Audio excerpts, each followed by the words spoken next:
It all began 8 months ago when Pierre and I finally chose the date for our wedding.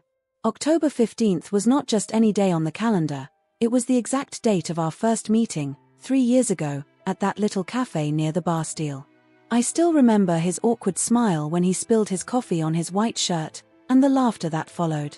From that day, we both knew it was different, that it was special. Planning the wedding became my full-time project, in addition to my job as an architect. Weekends were filled with appointments with vendors, cake tastings, and endless searches on Pinterest. Pierre often teased me, saying I had become a real bridezilla, but he was there every step of the way, actively participating in all the important decisions. We decided to organize an intimate but elegant ceremony in an old greenhouse on the outskirts of Paris. Invitations were sent out 6 months in advance, as tradition dictates. I remember spending an entire night creating a WhatsApp group for the family, wanting to make sure everyone was informed and could organize themselves. Sandra, my future mother-in-law, even responded with a heart emoji, which, in retrospect, was probably the only moment of kindness she showed me during this whole period. The first months of preparation went by like a dream. My mother and sister accompanied me to bridal shops, my friends organized dinners to discuss details, and even my father, normally so reserved, got excited suggesting ideas for the menu. Sandra remained discreet, limiting herself to nodding during our family meetings when we talked about the preparations. Naively, I thought her silence meant approval.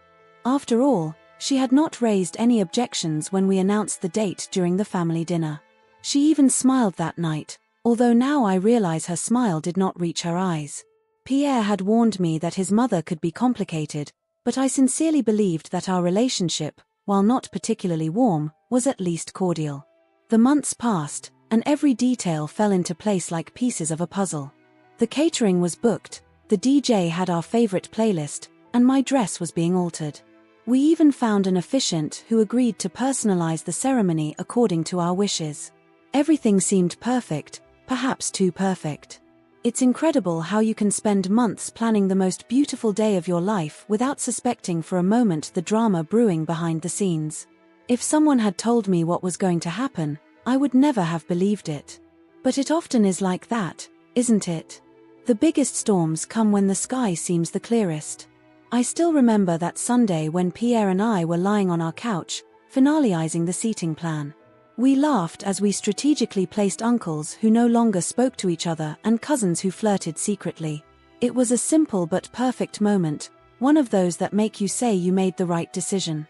If only I had known that in a few weeks, our quiet happiness would be shaken by a series of events that no one could have foreseen. The preparations continued, and every small victory, like finding exactly the flowers I wanted or negotiating a better price with the photographer, made me feel on a little cloud. Pierre and I spent our nights imagining our future together, making plans that went far beyond the big day. We talked about buying a house in the suburbs, maybe having 2 children, and even adopting a dog, a dream Pierre had postponed for years due to his busy work schedule. Sandra occasionally participated in our Sunday family discussions, always bringing her famous chocolate chip cookies that Pierre had loved since childhood. Sometimes she would ask questions about the organization, but nothing foreshadowed what was to come. She even seemed to have gotten closer to my mother, the 2 women exchanging recipes and gardening tips. Weekends were marked by dress fittings, meetings with the florist, and visits to the greenhouse to perfect the decor. Pierre handled the administrative part, managing contracts with vendors and ensuring our budget stayed under control. We formed a perfect team, naturally complementing each other. My best friend Julie organized my bachelorette party, sending me mysterious messages that made me smile. Pierre, on his part, planned a weekend with friends in Amsterdam, a last getaway before the big day. Everything seemed to fit perfectly, like the notes of a well-written score. The invitations, which we had carefully chosen, a delicate floral motif on recycled paper, received enthusiastic responses. Even Pierre's cousins who lived abroad confirmed their presence. The guest list stabilized at 80 people, the perfect number to create an intimate atmosphere while allowing us to invite everyone who truly mattered to us. I remember spending an entire night writing the guests' names by hand, wanting to add that personal touch that seemed important to me. Pierre watched me do it, sitting next to me, occasionally serving me a glass of wine and stealing kisses when I took a break. These simple moments reinforced my certainty that I had found the right person. The final details were falling into place: the choice of wedding rings, finalized on a rainy afternoon at the jeweller's, the selection of music for the ceremony, which took us an entire night and many negotiations. Pierre absolutely wanted classic rock, I insisted on something more traditional. Even the choice of cocktails for the welcome cocktail was decided. If only we had known that this period of calm and happiness was just the prelude to a storm that no one had seen coming. But isn't it always like that? They say the calm precedes the storm, and in our case, that saying was going to prove terribly true. What was supposed to be a simple love story was going to turn into a real family soap opera, with twists that even the most imaginative screenwriter would not have dared to write.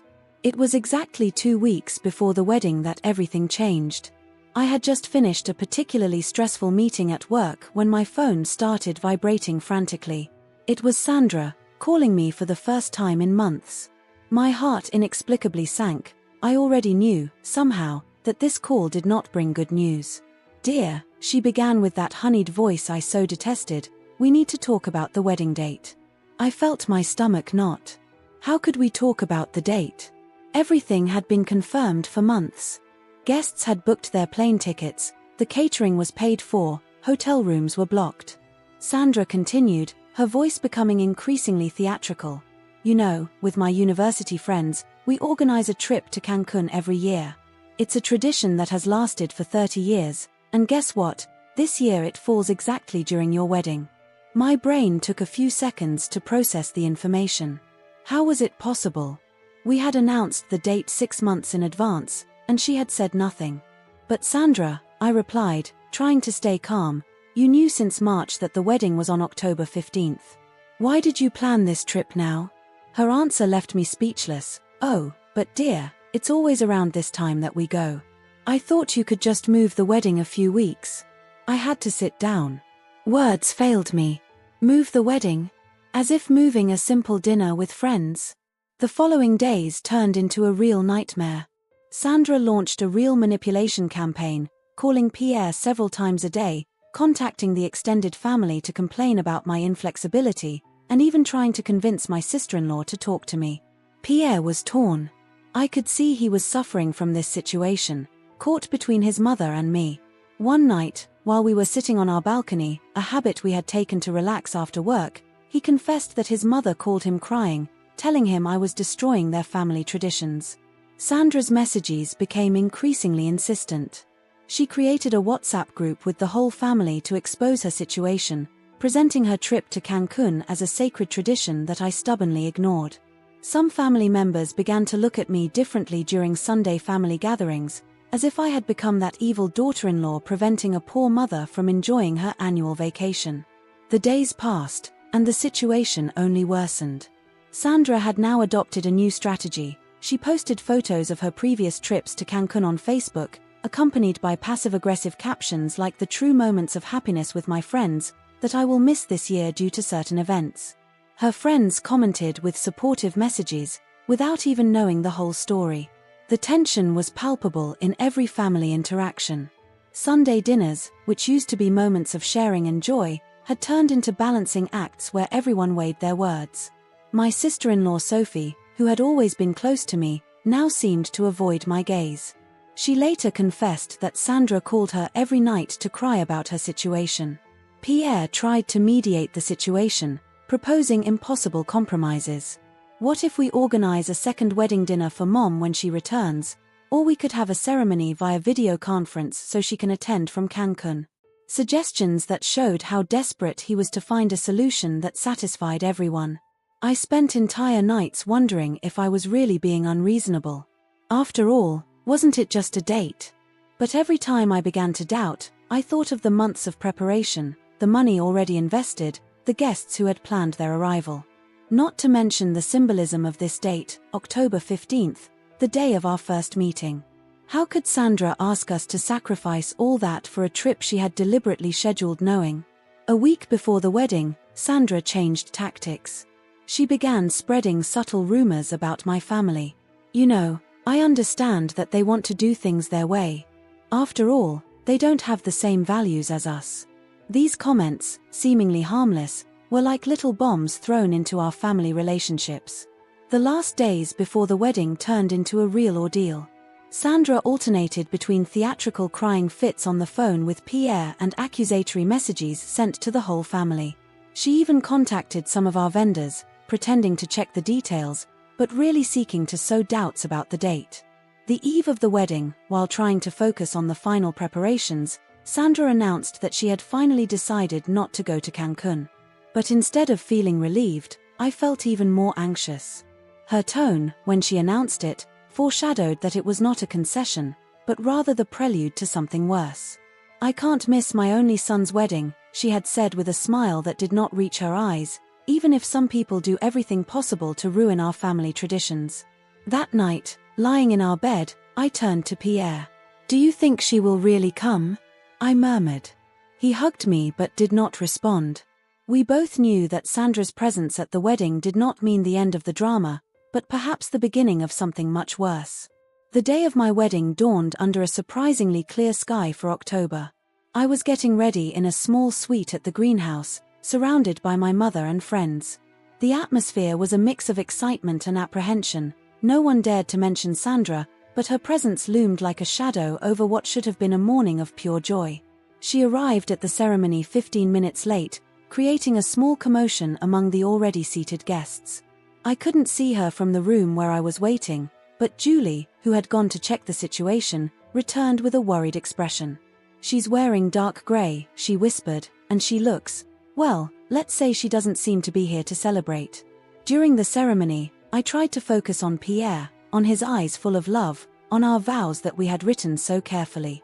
But it was impossible to completely ignore Sandra, sitting in the front row, her face fixed in an expression I can only describe as pure contempt. Every time the guests laughed at a joke from the officiant, she let out an audible sigh. When Pierre mentioned in his vows that I was the best thing that ever happened to him, she let out a small dry laugh that made several people turn around. The ceremony ended with applause, and for a brief moment, I thought that maybe, just maybe, the worst was over. The family photos took place in a tense but manageable atmosphere. Sandra kept her distance, always positioning herself at the edge of the group, as if being too close to me might contaminate her. It was during the reception that everything exploded.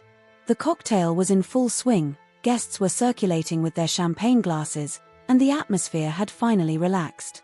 Pierre and I were making the rounds of the tables, thanking each person for coming to share this moment with us. When we reached Sandra's table, I took a deep breath and approached her with my best smile. "Sandra, thank you for coming," I said sincerely, extending my hand to her. What happened next remains etched in my memory as if in slow motion. Her face transformed, going from calculated coldness to pure fury in the space of a second. She stood up so abruptly that her chair fell backward, the noise resonating in the suddenly silent room. "Thank me. Thank Emmy," she screamed, her voice rising in pitch. "You dare to thank me after you deliberately ruined my trip? After you turned my son against me?" The guests around us stood frozen, their glasses halfway to their lips. Pierre took a step forward, but before he could intervene, Sandra's hand cut through the air. The sound of the slap echoed through the hall like thunder. The physical pain was barely noticeable compared to the emotional shock. My cheek burned, but it was the humiliation that left me breathless. The 300 guests held their breath. The physical pain was barely noticeable compared to the emotional shock. My cheek burned, but it was the humiliation that left me breathless. The 300 guests held their breath, some had their hands over their mouths, others were already filming the scene with their phones. Pierre rushed between us, but Sandra was on a roll. "You're nothing but a manipulator," she continued shouting, spitting with rage. "You've planned everything from the beginning. You knew about Cancun. You knew it was our tradition. But no, you had to choose that date, precisely that date."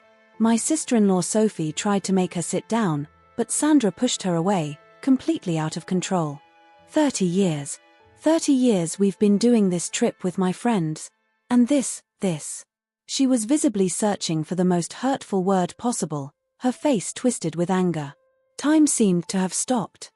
The musicians had stopped playing, the waiter passing by with a tray of champagne had frozen, and even the children running between the tables had fallen silent. The air had become thick, almost unbreathable. I felt the eyes of all the guests on me, some compassionate, others eager to see the continuation of the spectacle. My mother stood up from her table, ready to intervene, but I signaled her to stay where she was. Tears welled up in my eyes, not from sadness, but from pure rage. 3 years of small jabs, of derogatory comments, of subtle manipulations culminated in this moment. The slap was just the straw that broke the camel's back. Pierre was desperately trying to calm his mother, but she pushed him away as if he were a stranger. "Don't you see what she's done to you?" she was now shouting at her son. "Don't you see how she's changed you? My little boy would never have done this to me." Her words were like knives, seeking to wound as deeply as possible. The photographer, professional to the end, kept taking photos, the sound of his camera punctuating the scene like a broken metronome.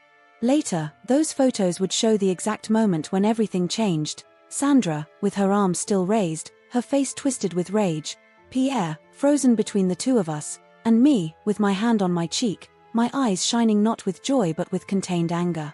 The silence that followed the slap was deafening. It was as if everyone was waiting to see how I would react, how this scene would end. Even Sandra seemed surprised by her gesture, but instead of apologizing, she straightened her shoulders, as if daring anyone to condemn her. In this moment of total chaos, a clear idea came to my mind. It was not just my wedding at stake, it was my dignity, my self-respect, and the future of my relationship with Pierre. The way I was going to react in the next few seconds would define not only that night but also all our future family interactions. My hands were shaking, but my mind was strangely clear. Without really thinking, I walked to the small stage where the DJ had set up his equipment. He handed me his microphone without saying a word, intuitively understanding what was going to happen. The sharp feedback from the microphone made the assembly startle, bringing everyone's attention back to me. "You know," I began, my voice surprisingly steady, "I've spent 3 years trying to be the perfect daughter-in-law. 3 years smiling politely, enduring the comments, pretending not to see the manipulations." Sandra, still standing near her table, looked at me with wide eyes, as if she couldn't believe what she was hearing. "Let me tell you some stories," I continued, feeling a new strength rising in me. "During our first Christmas together, Sandra deliberately forgot to invite me to the family dinner. When Pierre asked why, she pretended the invitation had gotten lost in the mail. Curiously, all the other family members had received theirs. The silence in the room was total. I could see the expressions changing on the faces around me, shifting from discomfort to understanding. Then there was Pierre's birthday last year. Sandra organized a surprise party, inviting everyone, except me. I found out about the event by seeing the photos on Facebook the next day. My voice cracked slightly, but I continued. The words I had held back for so long were now pouring out like a torrent. She spread rumors that I was preventing Pierre from seeing his family. The truth. It was she who constantly rescheduled family dinners when she knew I could attend. I saw some family members nodding, recognizing situations they had witnessed. She even tried to convince Pierre that I was having an affair with a colleague, simply because she saw a group photo from the office on my Instagram. A photo where I was smiling next to a coworker during a professional event.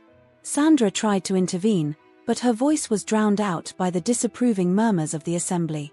I could see Pierre, standing near the stage, tears in his eyes. He knew that every word I spoke was true, even if he had always tried to avoid conflict. "But you know what's the saddest?" I continued, my voice becoming softer. "It's that I really tried. I invited Sandra to choose my wedding dress. She refused, claiming she had a hair appointment. I suggested lunches alone to get to know each other better. She always found an excuse to cancel at the last minute." Tears were now freely running down my cheeks, but I didn't wipe them away. I learned her favorite recipes for Sunday family dinners.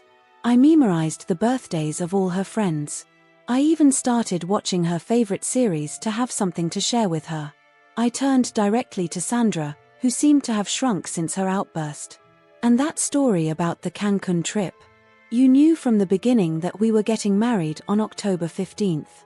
You were there when we announced it. You even pretended to write the date in your agenda.